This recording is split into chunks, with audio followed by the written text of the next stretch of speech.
फिर भाई ये तो हम सब जानते हैं कि थैनोस कितना ज्यादा पावरफुल इटर्नल है और वेनम कितना ज्यादा पावरफुल सिम्बियोट। लेकिन क्या हो अगर इन दोनों की लड़ाई हो जाए, कौन जीतेगा कौन हारेगा क्या होएगा, आज हम लोग इसी के बारे में बात करने वाले हैं।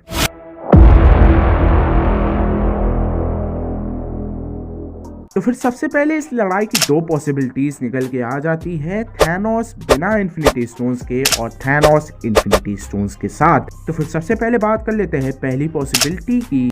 तो फिर कुछ ऐसी 5 पावर्स जो कि इन दोनों के पास है वो है स्ट्रेंथ, स्टैमिना, ड्यूरेबिलिटी, स्पीड और हीलिंग फैक्टर। ये इन दोनों के पास है, लेकिन किसके पास ज्यादा है किसके पास कम है उसी के बारे में डिस्कस करते हैं। सबसे पहले आ जाती है स्ट्रेंथ, जो कि थैनोस के अंदर ज्यादा है, क्योंकि हम लोग ने देखा था कि कैसे एवेंजर्स इन्फिनिटी वॉर में थैनोस ने बिना किसी इन्फिनिटी स्टोन का यूज करे हुए या फिर अपनी पूरी पावर यूज करे हुए एवेंजर्स को एकदम डोमिनेट कर दिया था। तो फिर इस चीज में तो डेफिनेटली थैनोस जीतता है। उसके बाद आ जाता है अपना स्टैमिना, जिसमें वेनम जीतता है, क्योंकि वेनम के पास एंडलेस स्टैमिना है। थैनोस भी नो डाउट बहुत लंबे समय तक अपना स्टैमिना मेंटेन कर सकता है, लेकिन तब भी वेनम के पास ज्यादा स्टैमिना होता है। उसके बाद आ जाती है अपनी ड्यूरेबिलिटी, जो कि ज्यादा वेनम और थैनोस लगभग दोनों के अंदर सेम ही है। अब मैं ऐसा क्यों बोल रहा हूँ, क्योंकि वेनम बहुत ज्यादा ड्यूरेबल है, लेकिन उसकी दो बहुत बड़ी वीकनेस आ जाती है, फायर और सोनिक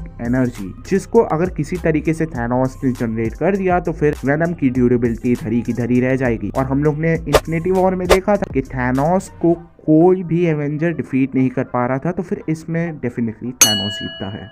उसके बाद आ जाती है अपनी स्पीड, जो कि वेनम के अंदर ज्यादा है, क्योंकि वो स्विंग भी कर सकता है और वेनम के पास बहुत ज्यादा स्पीड है। और उसके बाद आ जाता है अपना हीलिंग फैक्टर, जिसमें फिर से वेनम जीतता है। हम लोग ने देखा था कि कैसे थैनोस स्टॉर्म ब्रेकर का अटैक बहुत जल्दी हील कर लेता है, लेकिन तब भी वेनम अपने आप को विद नो टाइम हील कर सकता है, और ना कि सिर्फ खुद को बल्कि अपने होस्ट को भी हील कर सकता है। इसकी वजह से वेनम जीतता है। तो फिर हाँ, फर्स्ट पॉसिबिलिटी में अपना वेनम ही जीतेगा। और फिर बात कर लेते हैं दूसरी पॉसिबिलिटी की, जिसमें थैनोस जीतेगा। क्योंकि भाई खुद ही सोचो कि थैनोस एंडलेस पॉसिबिलिटीज में वेनम को हरा सकता है।